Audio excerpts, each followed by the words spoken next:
പ്രിയരെ നമസ്കാരം. ഞാൻ പ്രകൃതി കൃഷിയായിട്ട് ബന്ധപ്പെട്ട് ഒന്ന് രണ്ട് വീഡിയോകൾ ഇട്ടിട്ടുണ്ടായിരുന്നു. പലവരും കണ്ടിട്ടുണ്ട്. കുറച്ചുപേരൊക്കെ നമുക്ക് ലൈക്ക് അടിക്കേണ്ടായിരുന്നു. നമുക്കറിയാം, കൃഷി ജീവിതത്തിന്റെ തന്നെ ഏറ്റവും പ്രധാനപ്പെട്ട ഒരു ഭാഗമാണ്. കൃഷി ഇല്ലാതെ നമുക്ക് ജീവിക്കാൻ കഴിയില്ല. എല്ലാ രോഗങ്ങളും വരുന്നതിന്റെയും അടിസ്ഥാന കാരണം നമ്മുടെ ആഹാര രീതിയാണ്. ആഹാരത്തിലൂടെ അല്ലാതെ നമ്മുടെ ജീവിതചര്യകളെ നിയന്ത്രിക്കാനോ അല്ലെങ്കിൽ നമുക്ക് ദൈനംദിനം ഉണ്ടാകുന്ന രോഗങ്ങളെ പ്രതിരോധിക്കാനോ കഴിയില്ല. അപ്പൊ അതുകൊണ്ട് കൃഷി വളരെ ഗൗരവത്തില് കണ്ട് നമുക്ക് വേണ്ട ഗാർഹിക ഉപഭോഗത്തിന് ആവശ്യമുള്ള പച്ചക്കറികളും പഴവർഗ്ഗങ്ങളും നമ്മുടെ വീട്ടുമുറ്റത്ത് എങ്ങനെ ഉണ്ടാക്കാൻ കഴിയും എന്നാണ് നമ്മൾ ആലോചിക്കുന്നത്. അതിന് പ്രകൃതി കൃഷി അല്ലാതെ മറ്റൊരു വഴിയില്ല.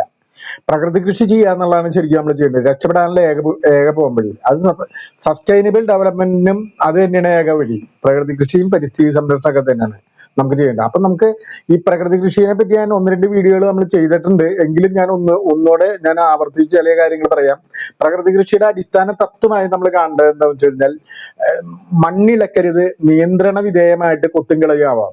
നിയന്ത്രണ വിധേയമായിട്ട് പ്രകൃതി കൃഷി സെക്കൻ സ്റ്റേജിൽ എന്താണെന്ന് വെച്ച് കഴിഞ്ഞാൽ, അല്ലെങ്കിൽ സെക്കൻ ഫേസിൽ എന്താണെന്ന് വെച്ച് കഴിഞ്ഞാൽ ഒരിക്കലും നമുക്ക് മണ്ണിളക്കുകയോ മറ്റുള്ള കാര്യങ്ങൾ ചെയ്യില്ല.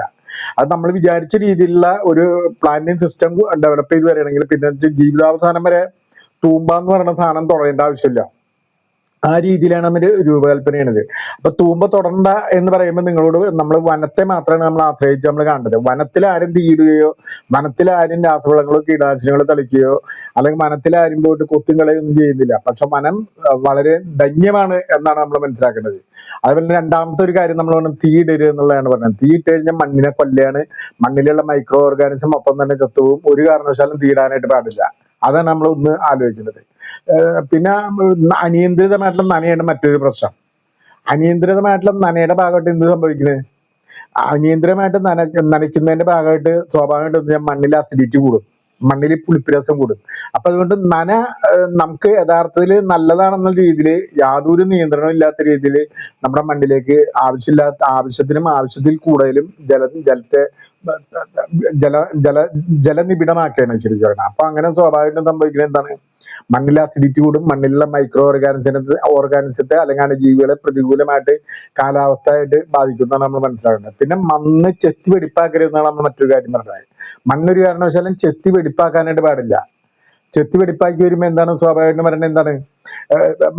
നേരിട്ട് മണ്ണിൽ സൂര്യപ്രകാശം അടിക്കും. മറിച്ചൊരു കാര്യം എന്ന് വെച്ചാൽ നേരിട്ട് മണ്ണിൽ മഴവെള്ളം വീഴും. മഴവെള്ളം വീഴുമ്പോൾ 1 സെന്റിമീറ്ററെങ്കിലും മണ്ണിന് സ്ഥാനചലനങ്ങൾ സംഭവിക്കുന്നതാണ് പറയുന്നത്. അതുപോലെ തന്നെ മണ്ണ് നേരിട്ട് സൂര്യപ്രകാശം അടിക്കുമ്പോൾ മണ്ണിലുള്ള ജലഗണികളെല്ലാം തന്നെ ഇവാപറേറ്റ് ചെയ്തു പോകും. ഇവിടെയാണ് അതിന്റെ പ്രശ്നം. അപ്പൊ അതുകൊണ്ട് നമുക്ക് എന്താണെന്ന് വെച്ച് കഴിഞ്ഞാൽ വളരെ സൂക്ഷിച്ച് കൈകാര്യം ചെയ്യണം ഈ മണ്ണും അതുമായിട്ട് ബന്ധപ്പെട്ട്. പിന്നെ ഏകവിളകൾ പാടില്ല എന്നാണ് നമ്മൾ പറയുന്നത്. ഏകവിളകൾ വരുമ്പോൾ സ്വാഭാവികം എന്താണെന്ന് വെച്ച് കഴിഞ്ഞാൽ ഒരേ തരം മൂലകങ്ങൾ വലിച്ചെടുക്കാനുള്ള സാധ്യതകൾ വളരെ കൂടുതലാണ്. ഞാൻ 16 സൂക്ഷ്മ മൂലകങ്ങളെ പറ്റിയൊക്കെ കഴിഞ്ഞ വീഡിയോയിൽ ഇട്ടിട്ടുണ്ടായിരുന്നു. അപ്പൊ ഒരേ തരം മൂലകങ്ങൾ വലിച്ചെടുക്കുമ്പോൾ ഏതെങ്കിലും ഒരു സൂക്ഷ്മ മൂലകങ്ങളുടെ ഡെഫിഷ്യൻസി സംഭവിക്കണേ.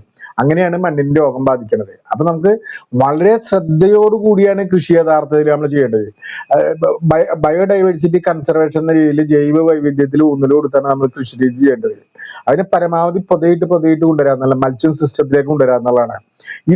ഞാൻ ആവർത്തിച്ച് ഇങ്ങനെയുള്ള കാര്യങ്ങൾ പറഞ്ഞുകൊണ്ടിരിക്കുന്നതിന്റെ കാരണം എന്ന് വെച്ച് കഴിഞ്ഞാൽ, കൃഷി നമുക്ക് എല്ലാവർക്കും തന്നെ വളരെ ലളിതമായിട്ട് ചെയ്യാനും ലളിതമായിട്ട് വരുമാനം ഉണ്ടാക്കുന്നതും ഒരു മാനസികമായിട്ടുള്ള ഉല്ലാസം ഉണ്ടാക്കാൻ കഴിയുന്ന ഒരു സംവിധാനമാണെന്ന് നമ്മൾ മനസ്സിലാക്കുക. അപ്പോൾ തെങ്ങ്, കവുങ്ങ്, ഈ വൻമരങ്ങളൊക്കെ തന്നെ എന്ത് ചെയ്യണമെന്ന് വെച്ചാൽ അരികു ഭാഗങ്ങളിലാണ്.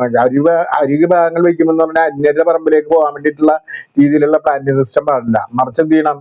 നമ്മുടെ സൈഡിലായിരിക്കണം നമുക്ക് വെക്കേണ്ടത്. പക്ഷെ അത് വലിച്ചിട്ട് വെക്കാന്നുള്ളതാണ്. ഇത്രയാണ് എനിക്ക് പറയാനുള്ളത്. ഞാൻ ശിവദാസൻ നന്ദിയായിട്ട്, one struggle media. Okay, thank you very much.